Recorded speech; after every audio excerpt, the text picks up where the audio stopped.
لیکن وہ انہیں کس طرح مطالعہ کرتا؟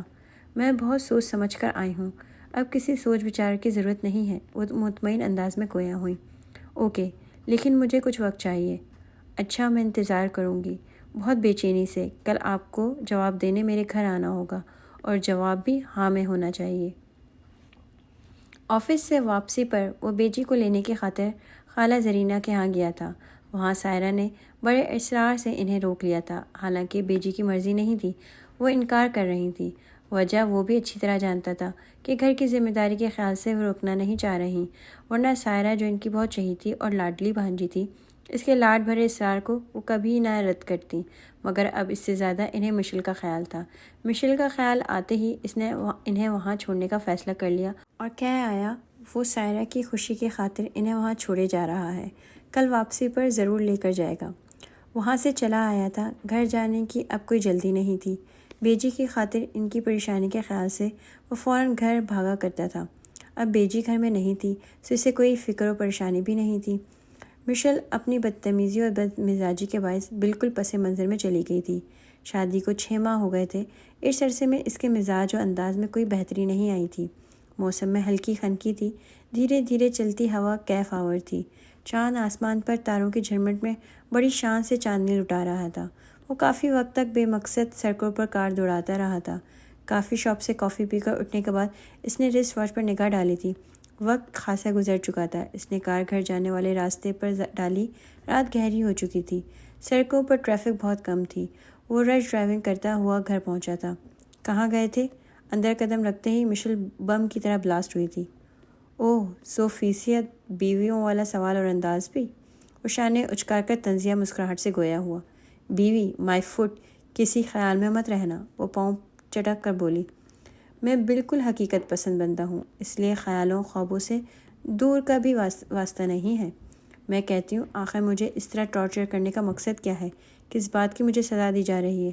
میں کب تک اس ڈرمے میں بند رہوں گی؟ تمہیں کوئی سزا نہیں دی جا رہی۔ کون ٹارچر کر رہا ہے تمہیں؟ وہ اطمینان سے صوفے پہ بیٹھ کر پیروں سے موزے اور جوتے اتارتے ہوئے گویا ہوا۔ یہ سزا نہیں تو کیا ہے کہ میں اپنی مرضی سے کہیں نہیں جا سکتی، نہ میرے فرینڈس مجھ سے رابطہ کر سکتے ہیں، مجھے قید کر کے رکھا جا رہا ہے یہاں، وہ تیز لہجے میں کہہ رہی تھی۔ جھنجھلاہٹ، اکتاہٹ، غصہ، کھسیاٹ، اس کے لہجے، اس کے چہرے، اس کے ہر عضو سے عیاں تھی۔ شاویز صوفے کی بیک سے ٹیک لگائے بہت ایزی انداز میں بیٹھا تھا۔ اس نے نگاہیں اس کے سراپے پر ڈالی، بلیک ٹراؤزر پر ہاف آستین کی سرخ شرٹ جس پر بلیک فینسی ورک تھا، ٹراؤزر کے کھلے پائنچوں میں بھی سرخ و سیاہی کا کام ہوا تھا۔ وہ سوٹ اس کے سانچے میں ڈھلے جسم پر غضب ڈھا رہا تھا۔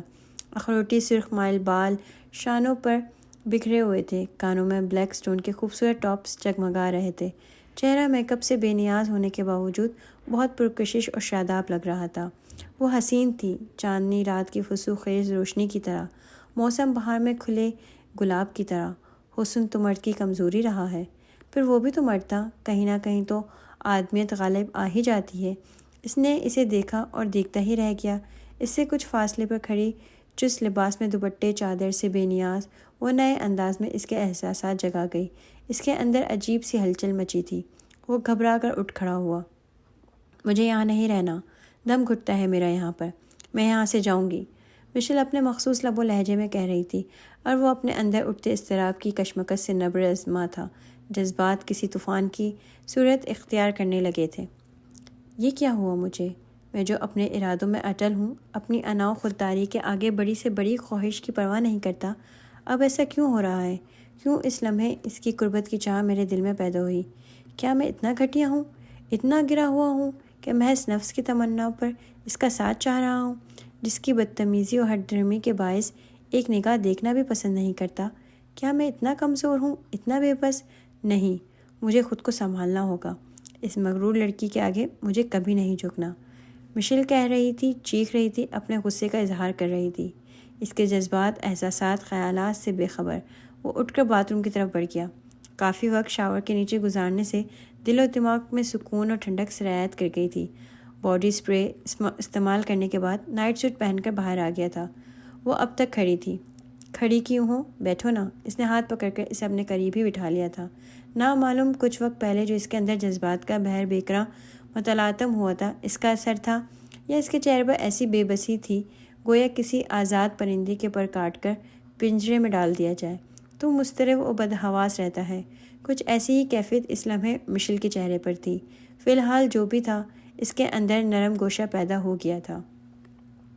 مشل، اب تک جو ہوا سو ہوا، لیکن اب میں پوری سنجیدگی اور خلوص کے ساتھ کچھ باتیں کرنا چاہتا ہوں جس پر تمہیں بھی سنجیدگی سے غور کرنا ہوگا۔ آج سے قبل جو بھی ہوا اس کا مجھے افسوس ہے، وہ سب میں برداشت نہیں کر پایا، اور یقیناً کوئی بھی مرد اتنا اعلیٰ ظرف اور اتنے بڑے دل کا مالک نہیں ہوتا کہ اپنوں کے متعلق بے بنیاد جھوٹے الزامات برداشت کرے۔ غصے میں وہ سب ہو جاتا ہے جس کا ہم تصور بھی نہیں کر سکتے۔ میری بات سمجھ رہی ہو نا؟ چند لمحوں کے توقف کے بعد وہ آہستگی سے گویا ہوا، مگر وہ اس طرح وہاں بیٹھی تھی گویا سماعت، بصارت اور گویائی سے محروم پتھر کی مورت ہو۔ وقت کسی کی ملکیت نہیں ہوتا، یہ ہوا کے جھونکے کی طرح ہے جو کسی کی گرفت میں نہیں آ سکتا، لیکن کسی نہ کسی انداز میں اپنے گزرنے کا احساس ضرور دلاتا ہے۔ کہیں ایسا نہ ہو وقت گزر جائے اور پچھتاوے چھوڑ جائیں۔ پچھتاوے صرف تعصب کو دکھ درد دیتے ہیں۔ تم خاموش کیوں ہو؟ کچھ تو کہو، وہ بڑے دوستانہ لہجے میں مخاطب ہوا۔ ایک لمحے کو تو مشل غیر شناسا احساسات سے دوچار ہوئی تھی، مگر پھر فوراً ہی سنبھل گئی۔ کب تک خاموش رہو گی؟ کچھ تو بولو۔ کیا بولوں؟ میری سمجھ میں کچھ نہیں آ رہا، تم کیا کہنا چاہتے ہو؟ وہ سرد و سپاٹ لہجے میں بولی۔ وہ کسی طور بھی شکست ماننے کو تیار نہیں تھی۔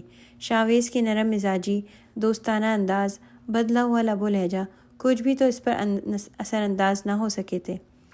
یہی کہ جو ہوا اسے بھلا کر اس وقت سے ہم نئی اور خوبصورت زندگی کا آغاز کریں، جہاں خوشیوں اور مسرتوں کی آبشاریں بہتی ہوں، محبت یگانت کے رنگ ہوں، پھول ہوں، کہکشائیں ہوں۔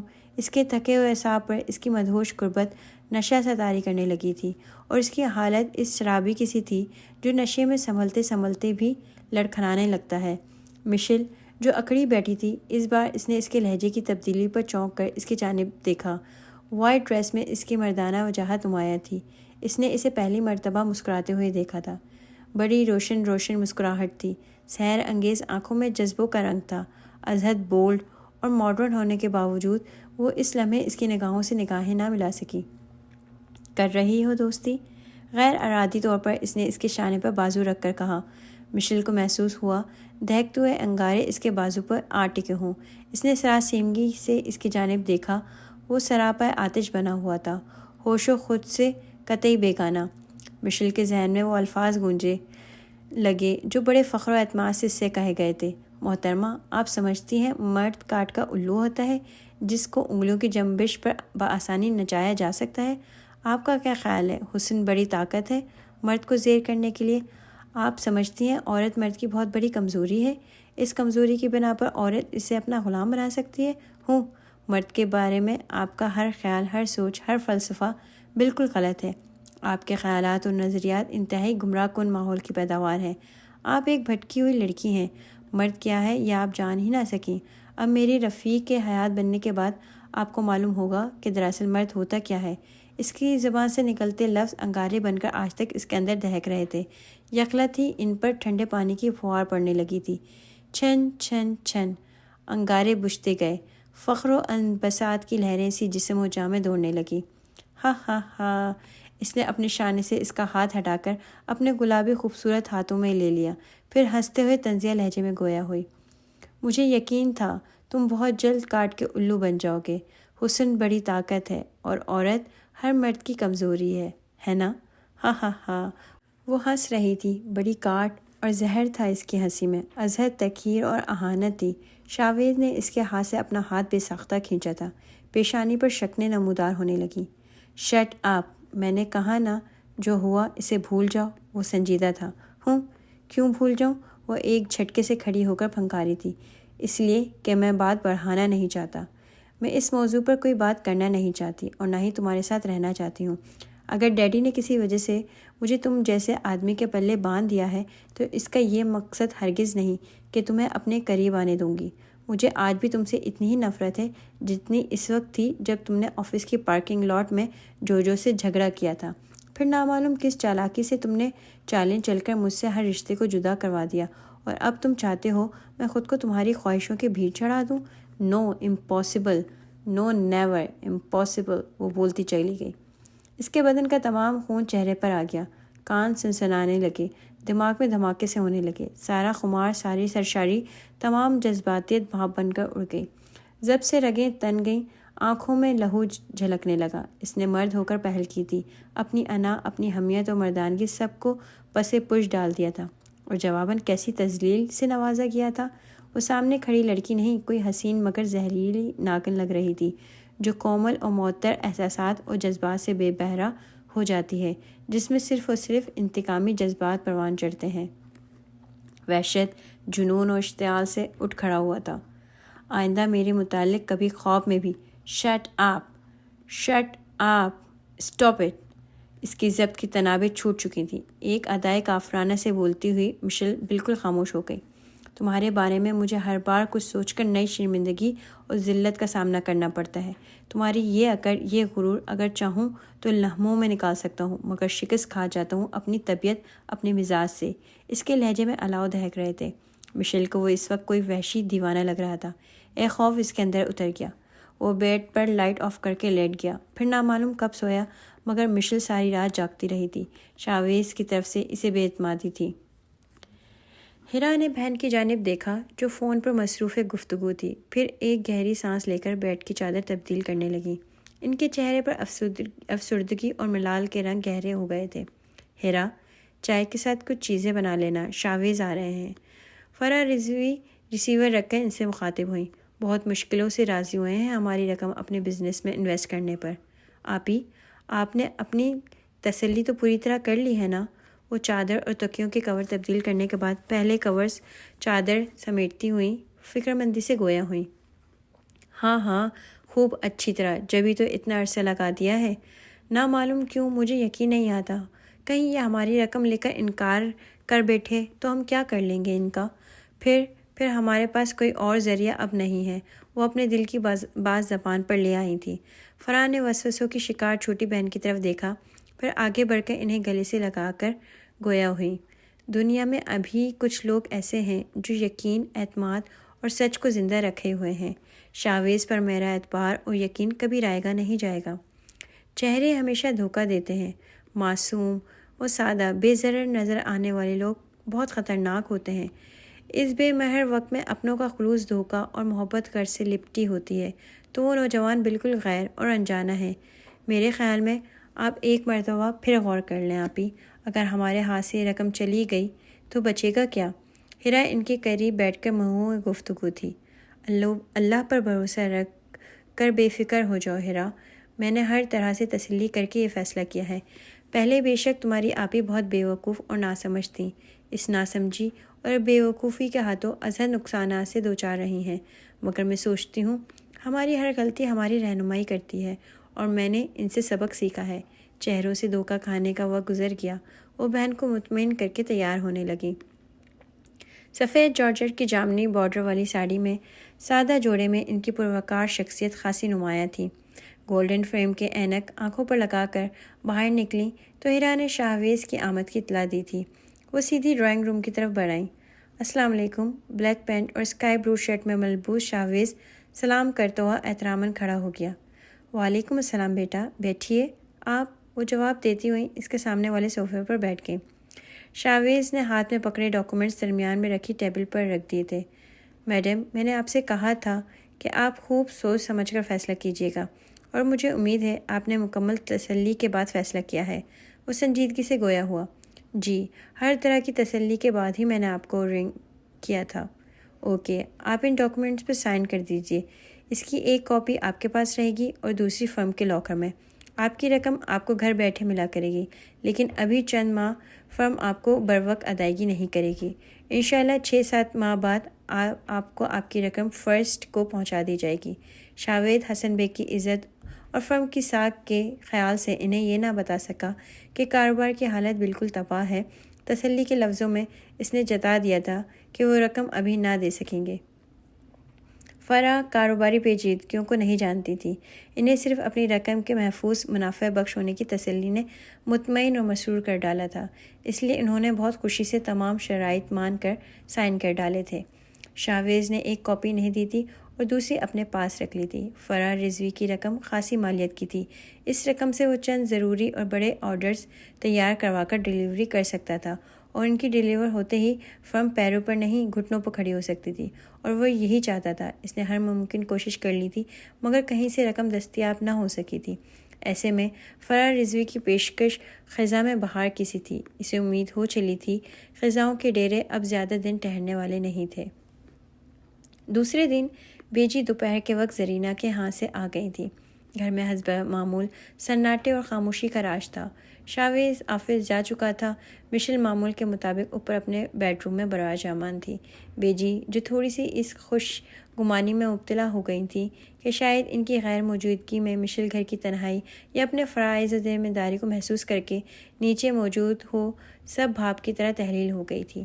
اس نے اس بات کا ثبوت دے دیا تھا کہ اسے سچ مچ اس گھر کے مکینوں کی ضرورت نہیں ہے۔ وہ ان سے کوئی واسطہ، کوئی تعلق نہیں رکھتی۔ یا اللہ، یہ کس طرح گھر بنے گا؟ اس لڑکی کو معمولی سا بھی کوئی احساس نہیں ہے۔ میرے مولا، میں نے بہت بڑی بھول کی ہے۔ اب تو سب آپ کے ہی اختیار میں ہے کہ اس بے رحم و بے حس لڑکی کی تقدیر سنواریں، اسے اچھے برے کی تمیز بخشیں، گھر بسانے کی لگن اس کے اندر بیدار کریں۔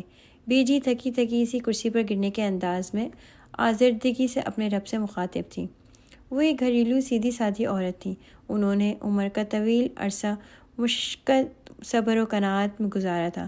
ان کے نزدیک چھوٹی سے چھوٹی شے بھی قدر و منزلت رکھتی تھی۔ مشل جیسی لڑکی جس نے آسائشات میں زندگی بسر کی تھی، بڑی سے بڑی، مہنگی سے مہنگی اعلیٰ شے اس کی نگاہ میں کوئی وقعت نہیں رکھتی تھی۔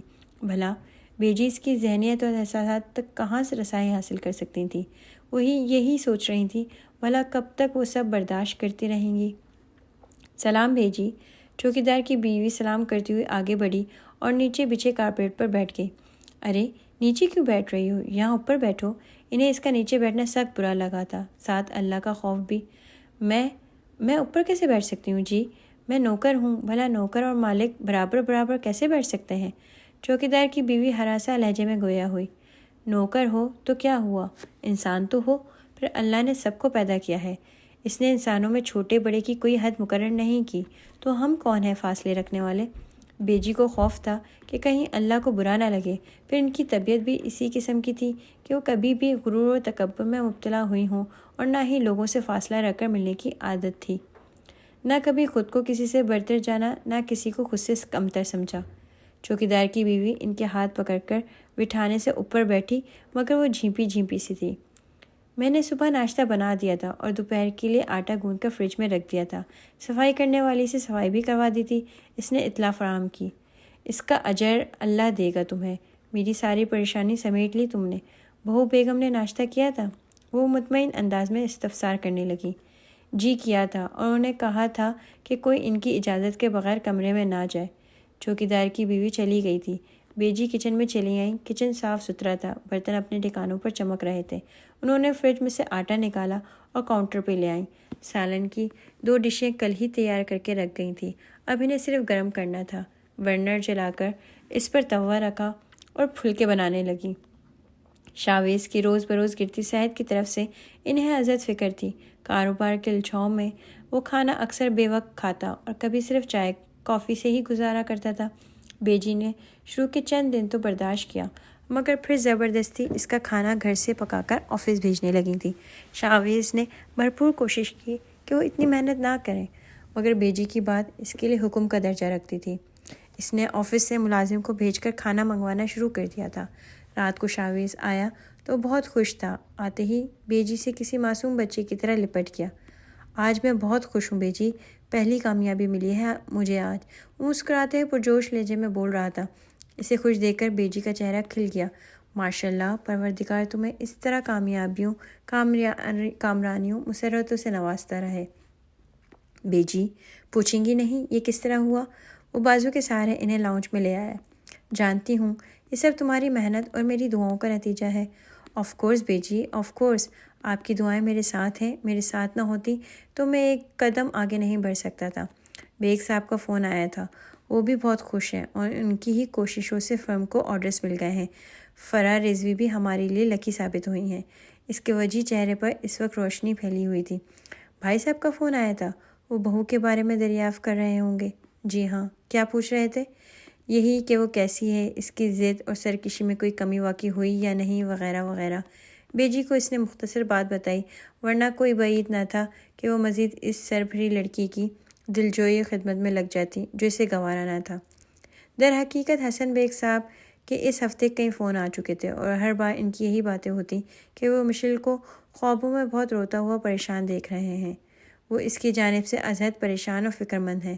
شاویز نے مصلحت سے کام لے کر انہیں یقین دلایا کہ مشل بالکل ٹھیک ہے، وہ دوسروں کو پریشان کرنا جانتی ہے، خود کیسے پریشان ہو سکتی ہے۔ بیگ صاحب نامعلوم اس کی تسلی و دلاسوں سے مطمئن ہوئے تھے یا نہیں، مگر وہ اسے سمجھاتے رہے تھے کہ وہ اعلیٰ ظرف ہے، مضبوط اعصاب اور ذہانت کا مالک ہے، اپنی دانش مندی سے کام لے کر مشل کی گستاخیوں و بدتمیزیوں کو نظر انداز کرے۔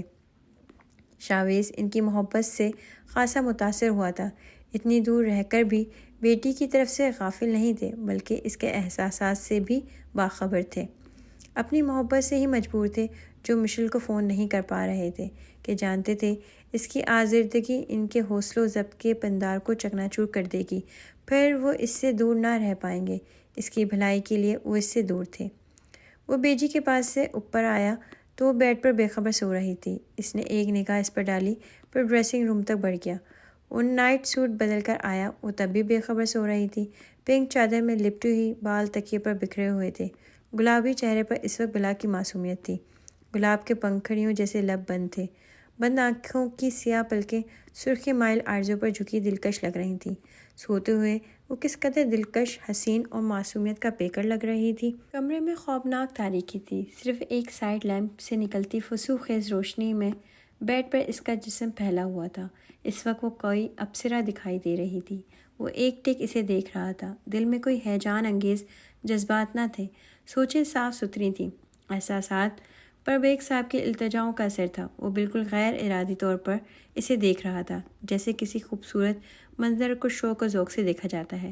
اسے حاصل کرنے کی، پانے کی کوئی خواہش نہیں ہوتی ہے، صرف نگاہوں کو بھلا لگنے کے باعث بندہ بے اختیار نگاہیں جمائے رکھتا ہے۔ نامعلوم اس کی نگاہوں کی حدت کی تاثیر تھی یا کوئی اور احساس۔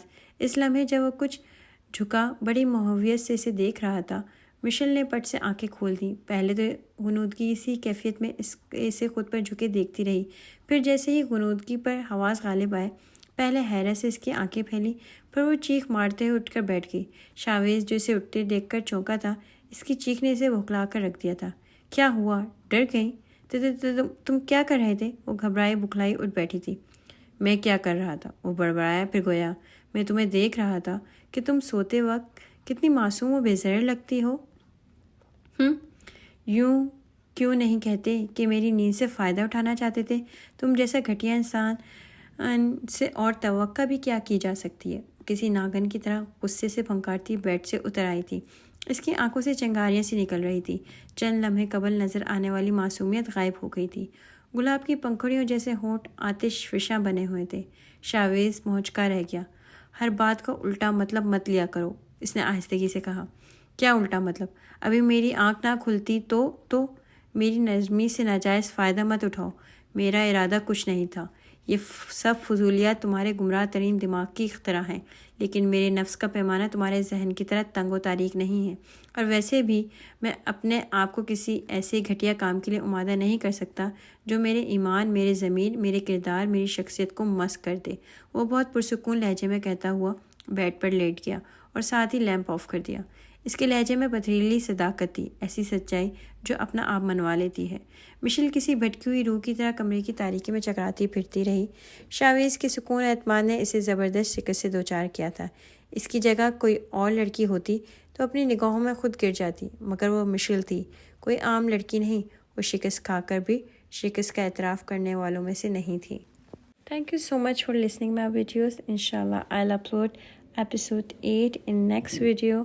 Till then, please like it, share it and subscribe my channel. Thank you so much. Allah Hafiz.